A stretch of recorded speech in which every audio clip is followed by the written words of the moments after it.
Кошаркарите на Гостивар ја забележаа и третата победа поред, откако на домашен терен ја совладаа екипата на Академија ФМП со 92:81. Гостиварци одлично го започнаа надпреварот и првата четвртина ја добија со 25:15. Во втората следуваше мало опуштање и на полувремето се замина со 46:41 за Гостивар. Клучен период на надпреварот беше третата четвртина, кога екипата на Гостивар конечно го скрши отпорот на гостите од Скопје. Во последниот период гостиварци само рутински го приведоа надпреварот кон својот крај за заслужена победа од 92:81. Од очекувањата, да, значи нема лесна екипа оваа година, кажав. Имавме проблем со нивната брза игра во транзиција.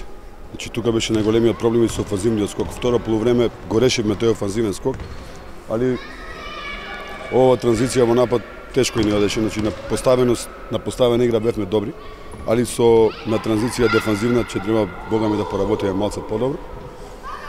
Се уште сме нова екипа, значи нови појачувања. Прв пат денеска настапи Џоџо Вокер. Мислам дека ќе ни биде од помош. Фрајде полека се уклапа. Мислам дека се право освежување за нас. Ние донесоа таа додатна енергија што ни требаше, значи што го немавме во првиот дел. Додуше и сега полека се фаќа оној такмичарски дел, такмичарски ритам кај што имаме утакмици на 3-4 дена, што од нас сите играчи тоа им годи. Вие порано трениравте месец дена на утакмица, сега више друга ситуација. Им честитам на играчите на залагањето на борбата. Одиме понатака. Овие три надпревари беа многу важни за нас, поготоа што беа на домашен терен, каде што се знае дека тешко губиме бодови. Исто така направивме две промени во играчкиот ростер. Доведовме двајца дебитанти кои што прв пат играат на европско тло и моравме да се прилагодиме на нивниот стил на игра.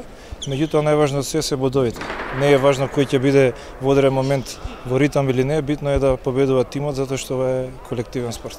Џалоун Фрајде со 29 поени беше најдобар поединец на надпреварот. Вториот американец во редовите на Гостивар, Џоџо Вокер, реализира 19 поени, додека Александар Костовски постигна 14 поени.